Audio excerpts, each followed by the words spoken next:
Hello everyone, study today with Viplav YouTube channel में आप सभी का स्वागत है।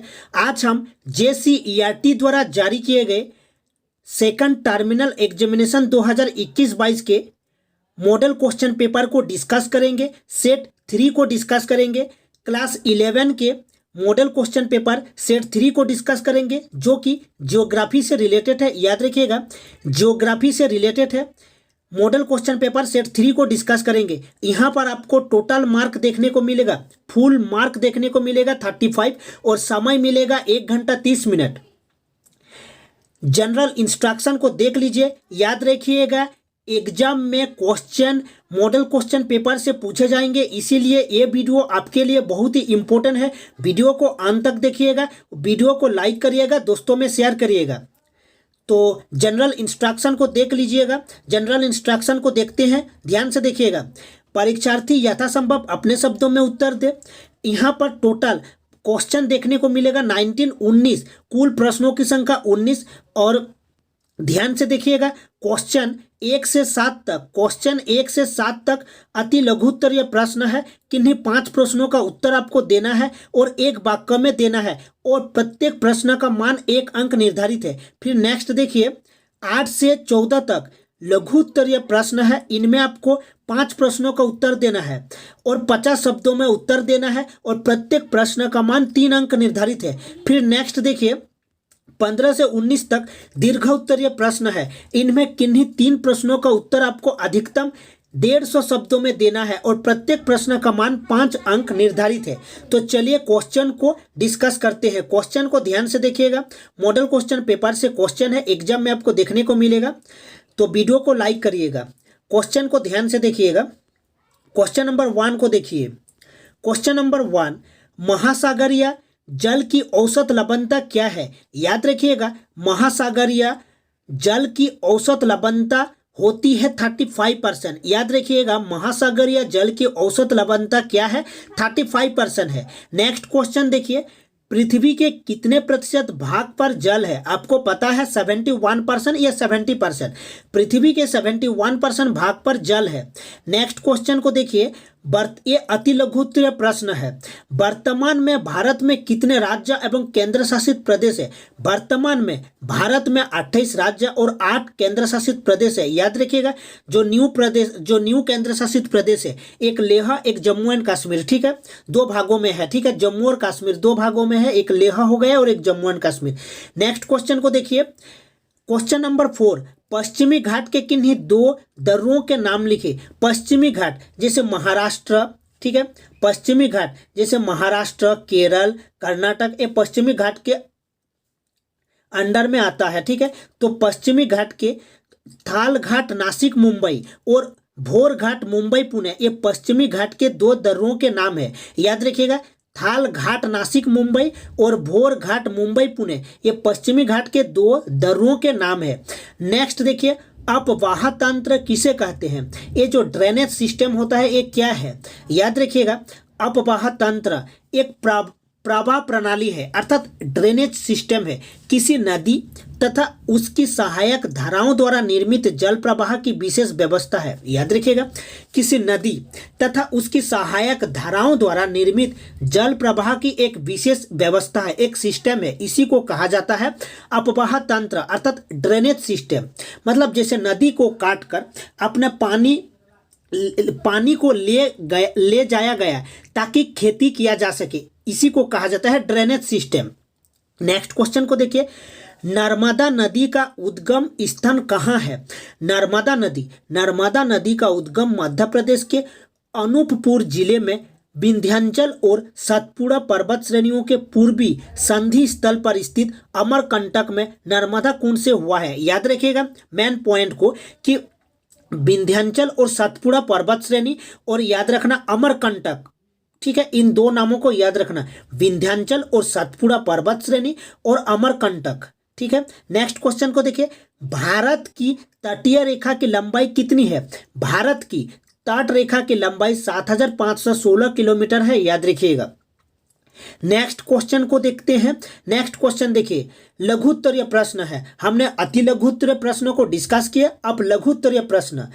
क्वेश्चन को देखिए, मौसम और जलवायु में अंतर स्पष्ट करें। मौसम में और जलवायु में आपको अंतर स्पष्ट करना है, तो ध्यान से देखिएगा। किसी स्थान का मौसम उस स्थान के तापमान, आर्द्रता, पवन दिशा, वायु दाब, वर्षा आदि के तात्कालिक प्रभाव को कहते हैं। मौसम किसे कहते हैं ना? मौसम उस स्थान के तापमान, आर्द्रता, पवन दिशा और प्रवाह, वायु दाब, वर्षा आदि के तात्कालिक प्रभाव को कहते हैं। जबकि किसी विस्तृत क्षेत्र के लगभग 3 वर्षों के, लगभग देखिए यहाँ पर 30 वर्षों के औसत मौसम को उस स्थान की जलवायु कहते हैं। नेक्स्ट देखिए, किसी स्थान का मौसम समय के साथ परिवर्तनीय होता है। किसी स्थान का मौसम समय के साथ परिवर्तनीय होता है, जबकि किसी स्थान की जलवायु लगभग स्थायी होता है। नेक्स्ट देखिए, मौसम का अस्थायी प्रभाव पड़ता है। मौसम का अस्थायी प्रभाव पड़ता है, जबकि जलवायु का प्रभाव स्थायी रूप से पड़ता है। नेक्स्ट क्वेश्चन को देखते हैं। नेक्स्ट क्वेश्चन को देखिए, जलोढ़ मिट्टी से आपका क्या तात्पर्य है? जो जलोढ़ मिट्टी है अर्थात अलुवियल सॉयल है, इससे आपका क्या तात्पर्य है? यह भारत में कहाँ पाई जाती है? याद रखिएगा, जलोढ़ मिट्टी बहते हुए जल द्वारा बहाकर लाया तथा कहीं अन्य जगह पर जमा किया गया हो, उसे कहते हैं। ठीक है, जलोढ़ मिट्टी क्या है? एक तो जल के द्वारा ये बहाकर आती है और किसी स्थान विशेष पर यह जम जाती है, उसी को जलोढ़ मिट्टी कहते हैं। और यह भूरभूरा या ढीला होता है। याद रखिएगा, भारत में जलोढ़ मिट्टी निम्नलिखित क्षेत्रों में पाई जाती है। गंगा सतलुज के मैदान में पाई जाती है जलोढ़ मिट्टी। महानदी, कृष्णा तथा कावेरी नदियों के डेल्टाई प्रदेश में जलोढ़ मिट्टी पाई जाती है। और ब्रह्मपुत्र नदी की घाटी में जलोढ़ मिट्टी पाई जाती है। पूर्वी और पश्चिमी तटीय मैदान में जलोढ़ मिट्टी पाई जाती है। याद रखना, जो जलोढ़ मिट्टी होती है वो जल के द्वारा बहाकर आती है और किसी जगह पर वह जम जाती है। नेक्स्ट क्वेश्चन को देखिए, हिमालय से निकलने वाली नदियों की 3 विशेषताओं को लिखिए। याद रखिएगा, हिमालय से जो नदी निकलती है, याद रखिएगा मेन पॉइंट को, जो हिमालय से नदी निकलती है ये सूखती नहीं है, हमेशा उसमें पानी रहती है। लेकिन याद रखिएगा, ठीक है, तो देखते हैं हिमालय से निकलने वाले नदियों की 3 विशेषताएं। तो हिमालय से निकलने वाले नदियां बर्फ और ग्लेशियरों से पिघलने से बनी है, अतः इनमें पूरे वर्ष के दौरान निरंतर प्रवाह बना रहता है। ठीक है, मतलब पूरे वर्ष जल बनी रहती है, जल इसमें पाई जाती है। और नेक्स्ट देखिए, हिमालय की नदियों के बेसिन बहुत बड़े हैं एवं उनके जल ग्रहण क्षेत्र सैकड़ों हजारों वर्ग किलोमीटर में फैले हैं। ठीक है, जैसे गंगा नदी भारत की सबसे बड़ी लंबी नदी है। ठीक है, नेक्स्ट देखिए, हिमालय की नदियों को 3 प्रमुख नदी तंत्रों में विभाजित किया गया है। नेक्स्ट क्वेश्चन की ओर बढ़ते हैं। नेक्स्ट क्वेश्चन को ध्यान से देखिएगा, भारत में कर्क रेखा किन किन राज्यों से होकर गुजरती है? याद रखिएगा, भारत में कर्क रेखा 8 राज्यों से होकर गुजरती है। तो गुजरात, फिर राजस्थान, मध्य प्रदेश, छत्तीसगढ़, झारखंड, पश्चिम बंगाल, त्रिपुरा तथा मिजोरम। ठीक है, देखो राजस्थान, गुजरात, फिर मध्य प्रदेश, छत्तीसगढ़, झारखंड, पश्चिम बंगाल, त्रिपुरा तथा मिजोरम से होकर गुजरती है। और टोटल कुल 8 राज्यों से होकर कर्क रेखा गुजरती है, अर्थात ट्रॉपिक ऑफ कैंसर गुजरती है। नेक्स्ट क्वेश्चन को देखिए, मृदा संरक्षण के 3 उपाय लिखिए। मृदा संरक्षण अर्थात जो सॉइल कंजर्वेशन होता है, हमें 3 उपाय लिखना है। ठीक है, मृदा संरक्षण के कुछ महत्वपूर्ण और सुविज्ञात उपाय नीचे दिए गए हैं। देखिए, वैज्ञानिक भूमि उपयोग। वैज्ञानिक भूमि उपयोग अर्थात भूमि का केवल उसी उद्देश्य के लिए उपयोग करना जिसके लिए यह सबसे अधिक उपयुक्त है। नेक्स्ट देखिए, वैज्ञानिक सस्यावर्तन, समोच्च रेखीय जुताई और मेड़बंदी। ठीक है, नेक्स्ट देखिए, आर्द्र प्रदेशों में अवनालिका अपर्दन और मरुस्थलीय और अर्ध मरुस्थलीय प्रदेशों में पवन अपर्दन रोकने के लिए अवरोधों का निर्माण करना। नेक्स्ट क्वेश्चन को देखिए, महासागरीय नीतल के उच्चावच का वर्णन करें। महासागरीय नीतल के उच्चावच का वर्णन करें। जहां महाद्वीपीय ढाल का अंत होता है वहीं मंद ढाल वाले उत्थान की शुरुआत होती है, जिसे महासागरीय नीतल कहते हैं, ओशियन फ्लोर कहते हैं जिसे। ठीक है, जहां महाद्वीपीय ढाल का अंत होता है वहीं मंद ढाल वाले, वहीं मंद ढाल वाले उत्थान की शुरुआत होती है जिसे महासागर या नितल कहते हैं। महासागर प्रथम श्रेणी के उच्चावच है। यह पृथ्वी के गहरे क्षेत्रों के रूप में वर्गीकृत है तथा इसमें पृथ्वी की विशाल जलराशि संचित है। महाद्वीपों के विपरीत महासागर एक दूसरे से स्वाभाविक रूप में इतने करीब हैं कि उनका सीमांकन कठिन हो जाता है। महासागर या नितल अथवा अध्यस्थल को 4 प्रमुख भागों में उच्चावच के आधार पर बांटा जा सकता है। जैसे को महाद्वीपीय भग्नतल, नेक्स्ट देखिए ख को महाद्वीपीय मग्न ढाल, ग को देखिए गहरे समुद्री मैदान और घ को देखिए महासागरीय गर्त। नेक्स्ट क्वेश्चन को देखिए।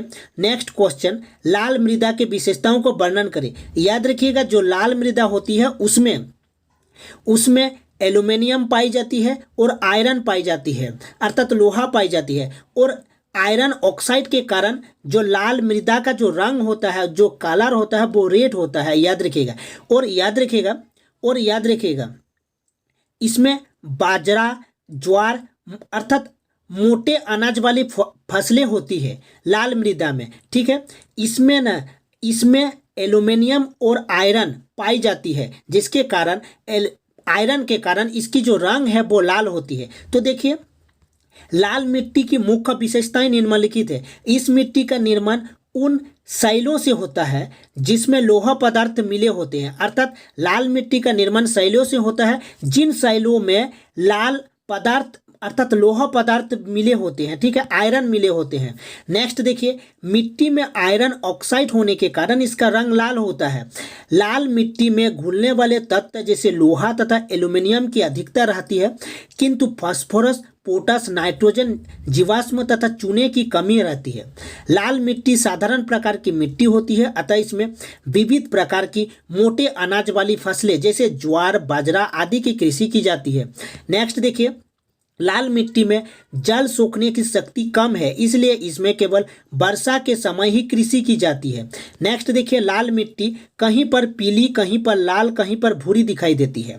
नेक्स्ट क्वेश्चन को देखिए, हिमालय अपवाह तंत्र एवं प्रायद्वीपीय अपवाह तंत्र में कोई 5 अंतर स्पष्ट कीजिए। तो देखिए हिमालय अपवाह तंत्र और प्रायद्वीपीय अपवाह तंत्र में निम्नलिखित अंतर। तो देखिए हिमालय अपवाह तंत्र वृक्षनुमा अपवाह प्रतिरूप है, जबकि प्रायद्वीपीय अपवाह तंत्र जालीनुमा अथवा आयताकार प्रतिरूप है।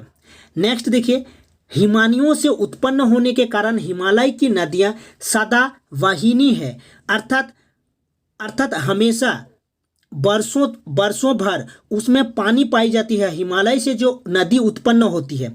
जबकि प्रायद्वीपीय नदियां बरसाती या मौसमी है, अर्थात वर्षा पर निर्भर है।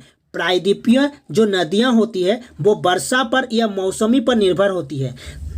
नेक्स्ट देखिए हिमालय की नदियां युवा है, इसमें अपर्दन की क्रिया अधिक करती है, जबकि प्रायद्वीपीय नदियां पुरानी या वृद्ध है और अपर्दन की सीमा तक पहुंच गई है।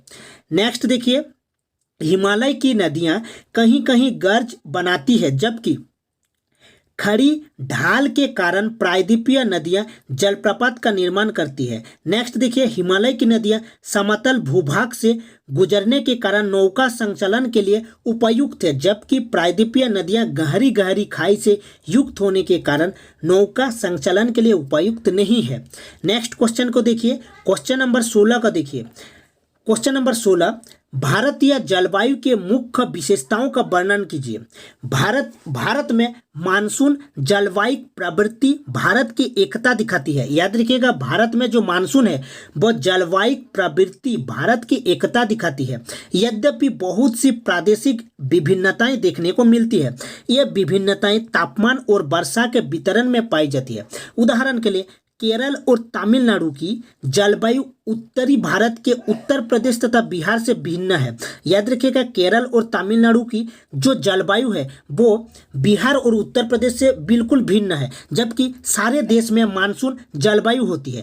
तापमान के वितरण में यही भिन्नता देखने को मिलती है, ठीक है, तापमान के वितरण में ये भिन्नता देखने को मिलती है। राजस्थान के पश्चिमी क्षेत्र में तापमान के वितरण में देखिए यहाँ पर राजस्थान के पश्चिमी क्षेत्र में तापमान ग्रीष्म ऋतु में 55% तक पहुंच जाती है। ठीक है, 55% सेंटीग्रेड, 55 डिग्री सी, याद रखिएगा, सेंटीग्रेड तक पहुंच जाती है। जबकि लेह का तापमान गर्मियों में 45 डिग्री सेंटीग्रेड रहा जाता है। जून में चूरू अर्थात राजस्थान में तापमान 50 डिग्री से अधिक रहता है, 50 डिग्री सेल्सियस से अधिक रहता है। जबकि इसी माह में तवांग अर्थात अरुणाचल प्रदेश का तापमान केवल 19 डिग्री सी रहता है अर्थात सेल्सियस रहता है।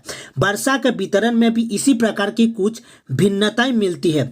मेघालय के चेरापूंजी तथा मशीनराम में वार्षिक वर्षा 1080 सेंटीमीटर होती है, जबकि राजस्थान का पश्चिमी क्षेत्र कुल 9 सेंटीमीटर वर्षा प्राप्त करता है। नेक्स्ट क्वेश्चन को देखिए, काली मिट्टी किसे कहते हैं, इसके निर्माण एवं विशेषता का वर्णन करें। काली मिट्टी अर्थात ब्लैक सॉयल, काली मिट्टी, देखिए काली मिट्टी, काली मृदा, ये जो काली मृदा का निर्माण होता है वो लावा से होता है, अर्थात जब लावा ठंडा होता है तब काली मृदा बनता है। तो काली मृदा का निर्माण कैसे होता है ना, लावा से होता है। जब लावा ठंडा होता है तब काली मृदा बनता है। तो ध्यान से देखिएगा, काली मृदा का निर्माण लावा के ठंडा होने से हुआ है। यह मृदा देश के कुल क्षेत्रफल के 30% भाग पर पाई जाती है। और इसको याद रखिएगा, जो काली मृदा है, यह मृदा काले रंग की होती है। इस मृदा में लोहे का अंश अधिक होता है। इस मृदा में लंबी अवधि तक नमी बनाए रखने की शक्ति होती है। काली मृदा में लंबी अवधि तक, लॉन्ग टर्म तक जो नमी है, मॉइस्चर है, वो बनी रहती है। ठीक है, लोहे की अतिरिक्त चूना तथा एल्यूमिनियम के तत्व अधिक होते हैं काली मिट्टी में। इसमें कपास की फसल अधिक होती है। लाल मिट्टी में बाजरा अर्थात मोटे अनाज की खेती होती है और काली मिट्टी में कपास की फसल अधिक होती है, याद रखिएगा, इसलिए इसे कपास वाली मृदा भी कहते हैं। काली मृदा महाराष्ट्र, पश्चिम मध्य प्रदेश, कर्नाटक, आंध्र प्रदेश, गुजरात और तमिलनाडु में पाई जाती है। नेक्स्ट क्वेश्चन को देखिए, महासागरीय लवणता को प्रभावित करने वाले कारकों का वर्णन कीजिए। तो ध्यान से देखिएगा, महासागरीय लवणता के वितरण को प्रभावित करने वाले कारक निम्नलिखित हैं। तापमान, बाष्पीकरण की दर, वर्षा की मात्रा, नदियों का गिरना, बर्फ का पिघलना, समुद्री जलधाराएं, पवन, तटीय आकृति, खाड़ियाँ। तो देखिए, सागर या जल में घुले हुए ठोस लवण की मात्रा को महासागरीय लवण अर्थात ओशिनिक सैलिनिटी कहते हैं। याद रखिएगा, सागरीय जल में घुले हुए ठोस लवण की मात्रा को महासागरीय लवणता अर्थात ओशिनिक सैलिनिटी कहते हैं। इसे प्रति 1000 ग्राम सागरीय जल में घुले हुए लवण की ग्राम मात्रा से व्यक्त करते हैं। समुद्री लवणता के वितरण को 2 भागों में बांट कर देखा जा सकता है, एक क्षैतिज विभाजन और दूसरा लंबवत विभाजन। नितल पर कम लवणता पाई जाती है। नितल पर अर्थात जो ओशियन फ्लोर होता है उसमें कम लवणता पाई जाती है। नेक्स्ट देखिए, भारत के मानचित्र में निम्नलिखित को दर्शाएं। भारत के मानचित्र में निम्नलिखित को दर्शाएं। गोदावरी एवं कृष्णा नदी, गोदावरी एवं कृष्णा नदी, याद रखिएगा, गोदावरी एवं कृष्णा नदी। जैसे देखिए, गोदावरी ये नासिक से निकली है, ठीक है। कृष्णा नदी पश्चिमी घाट से निकली है। वेस्टर्न घाट जैसे महाराष्ट्र, केरल, ठीक है, महाराष्ट्र के कुछ भाग, केरल के कुछ भाग, ये पश्चिमी घाट है। चिल्का झील उड़ीसा में है। अरब सागर यहाँ भारत का मानचित्र है। अरब सागर, अरेबियन सी, जैसे अरब सागर में जैसे कौन सा नदी गिरता है, जैसे साबरमती, ये सब, ठीक है। नेक्स्ट देखिए, कच्छ की खाड़ी कहाँ पर है, गुजरात में, ठीक है। माही नदी अरब सागर में गिरता है। तो इसको ध्यान से देखिएगा, मानचित्र को ध्यान से देखिएगा। इस मानचित्र में देखिए, चिल्का झील उड़ीसा में स्थित है, ठीक है। आपको भारत के मानचित्र में दिखाना है। देखिए, ये जो पार्ट है, ये पश्चिमी घाट है, ध्यान से देखिएगा। यहाँ पर महाराष्ट्र के कुछ भाग आता है, केरल, ठीक है, कर्नाटक। तो याद रखिएगा, जो गोदावरी नदी है, गोदावरी ये नासिक डिस्ट्रिक्ट अर्थात महाराष्ट्र से निकली है, ठीक है, गोदावरी नदी। कृष्णा नदी को ध्यान से देखिएगा, पश्चिमी घाट से निकली है, ठीक है, पश्चिमी घाट, ये वाला एरिया पश्चिमी घाट है। भारत के मानचित्र को ध्यान से देखिएगा। अरब सागर में जैसे माही नदी गिरता है, ठीक है, साबरमती नदी, ये सब अरब सागर में, ठीक है, कच्छ की खाड़ी गुजरात में स्थित है। ठीक है, तो इम्पोर्टेंट क्वेश्चन है, मॉडल क्वेश्चन पेपर का क्वेश्चन है, आपको एग्जाम में देखने को मिलेगा। तो मिलते हैं नेक्स्ट वीडियो में।